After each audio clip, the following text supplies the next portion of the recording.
everyone, welcome to my YouTube channel. Today I'm going to be showing you what's in my saxophone bag. I've gotten a couple questions about what gear I'm playing on, so I'll show you all of that, and hopefully you find something useful to you along the way. So let's start with the saxophone. So right now I'm playing on Cannonball's Key Artist Series horn, and I've been playing on it for around 2 months now, and I really like it. It's actually my husband's old alto because the one I had been playing on for the past like 5 or 6 years was this Cannonball, which is the Big Bell series. And I've actually found I think I like the Key series better now, just because I think my sound is a little bit more focused, it has a little bit more core to it, and I've gotten more positive feedback on this horn, just from people who have heard me play both of them. This has been a really great horn. This one has the wood keys, whereas this one has the tiger's eye, and I do love the look of the black nickel and the gold, but sound-wise I think I'll have to stick with this horn. I just haven't really wanted to spend the money to overhaul this one quite yet, but now that I like the sound of this one, I'm not sure if I will. I might end up selling it, who knows. But that is this horn. I think it sounds really great. The ergonomics are great. The intonation's pretty good, so I definitely would recommend this horn if you're looking for something that's not going to break the bank like a vintage option might, but still sounds really good for a modern horn. Alright, so now that the horn is back in its case, I'm going to show you some of the accessories I like to use to make sure that my saxophone stays safe while it's in the case and that it can be in the best condition as possible when I'm ready to pick it up and start playing. So the first item that I highly recommend for any player, especially if you live in a more humid climate like I do, is this key leaves guy right here. And what it does is it actually props open the C sharp key and the G sharp key, which are notorious for sticking on the saxophone. And so if you don't have this, then when you go out to play, you play a G sharp, it comes out like a G and you have a wrong note. So this just helps to prevent sticking, keeps your pads in good order, and you just put it in every time you're done playing and no more sticky keys. It's really great. The next thing that I have to show you is the Gap Cap by Key Leaves, and this is an adjustable cap, so it'll work with any horn, any case, and it just goes in the top like this so that when you put your horn in, there's not going to be any moving up and down this way while you're walking around, and that will just keep everything more safe, more secure, and so that less things are moving around. So the next thing is my mouthpiece, and this is the vintage New York Meyer 5 with a medium chamber.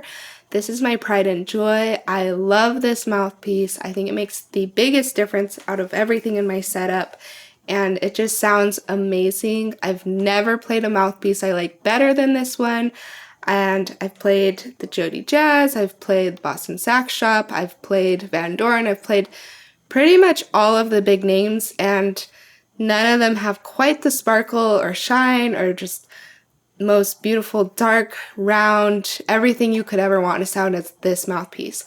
I got this from Tim Lin online when I was still in high school. I think I was a senior, and I paid $850 for it. It was a steal. It sounds like a lot of money, but considering I think this makes a bigger difference to my sound than maybe even the saxophone, I think it's so worth it. I will probably never switch to another mouthpiece, and Tim Lin did tell me that Theowane worked on it and that he balanced it really nicely, so I highly recommend this piece to any alto player. It sounds beautiful. If you find one that someone's selling and it happens to be, balanced out really nicely, it's totally worth it. So I love this thing.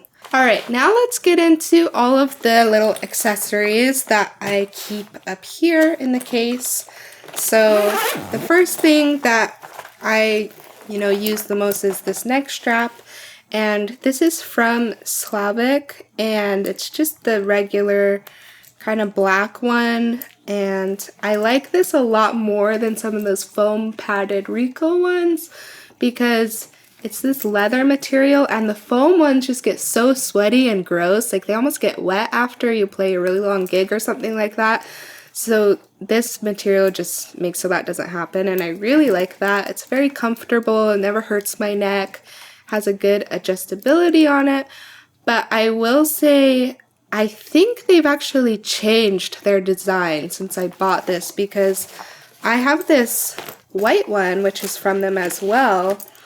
But the problem with this one is that this cord is actually a little bit stretchy, if you can see that.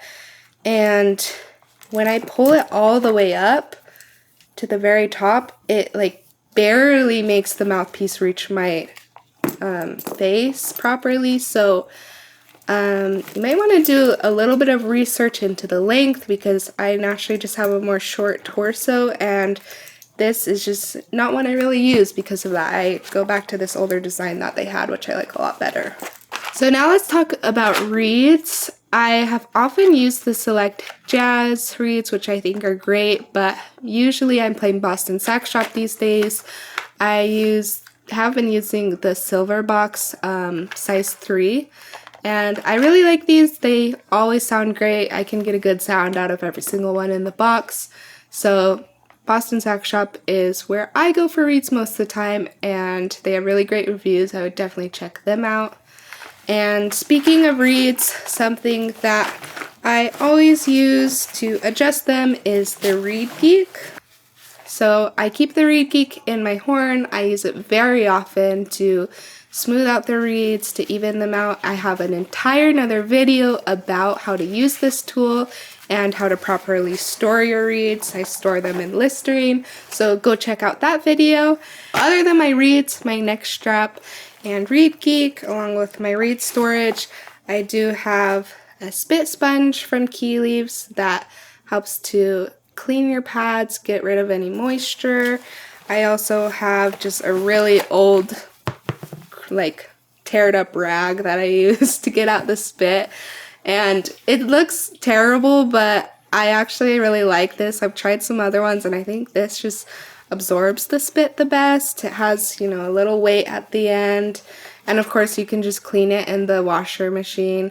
I think I got this on Amazon. It says made by Hodge, so you can check them out. I've tried other ones, tried Boston Sax Shop, things like that, but this one is just what I like the best. I think it absorbs the most spit. So for my ligature, I use the Superlative ligature from Boston Sax Shop, and I really like it. I am on the team that says ligatures do make a difference in your sound. So if you want a good ligature, I would recommend this one. I previously used this Duo Gold one, and it was nice for a while, but I think that when I tried this one, you just hear more body to the sound. It's quite a bit heavier, so that might have something to do with it, but I think the sound is just fuller and a lot prettier with this one. So you may have noticed one other thing on my saxophone, which is this little guy right here. It's called a clang bogan. It's also from Reed Geek.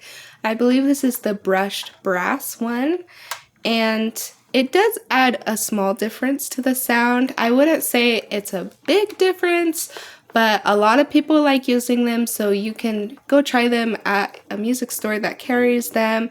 I got this one from Summer Haze in Utah, so just see if your music store has them or not, but it does add a little something. You can decide for yourself whether or not you think it's a big enough difference to buy one, but that's what this is. And now let's talk about the saxophone case. So this is the ProTech Alto saxophone case. Some things I really like about it is the amount of storage. There is a ton of storage in this pocket right here. You can see it easily fits my reeds, my neck strap, Reed Geek, pencils, cork grease, anything at all that I would need. But in addition to this pocket, there's a huge one on the back. And this one can even fit like notebooks. I've seen in the tenor cases, even laptops. So there is a huge amount of storage in these cases. If that's important to you, I would recommend this.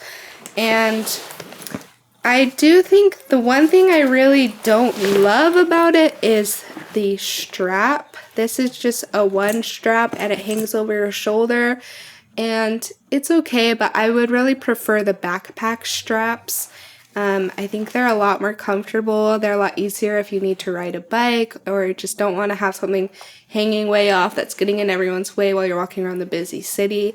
So it's okay, it's comfortable, it has this padded design, and I believe they do sell them with the two backpack straps, but I've been told that then you can't actually lay your case down flat when you're opening it. So that is one thing I don't love about this case. And the other thing I will say is that previously in the video when I talked about dropping my saxophone and it really damaging it, it was in this case and it dropped like this just on the cement, which obviously don't drop your case ever if you can, but hopefully your case should protect it as much as possible. In this case, really didn't do much of a protection job for my horn.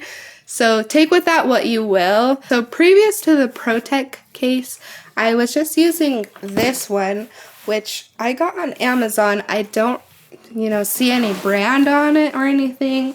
I'll try and find it and link it in the description if I can. And like I said, the ProTech case actually didn't protect my saxophone from that drop quite as well as I would have liked it to, but I had previously been using this case for the past 2 years or so, and I've never had my saxophone damaged in it, so it kind of is just like a random who knows what brand, but it has worked well for me, and it does have the double backpack straps, which I like. They don't have any padding like the ProTech case does, so it can dig in quite a bit, which I don't love, but it has been a good option for me for, the past 2 years or so. The reason I'm using the ProTech now is just that it's a little bit smaller. You can see this is kind of just a big rectangle, and it doesn't fit my horn quite as well as I think the ProTech does, but it does have a good amount of storage here and in the top. Mine actually got ripped, but this is what I used for a long time and it worked well. So try out different cases, see what works for you. There's lots of different kinds, but those are just the ones that I've used. Alright, thanks so much for watching. That's everything that I'm currently playing. Leave your gear setup in the comments below and let me know if there's any questions that you have about anything that I talked about. I hope you found this video interesting or useful in some way. If you did, go ahead and leave a like, and I'll see you next time.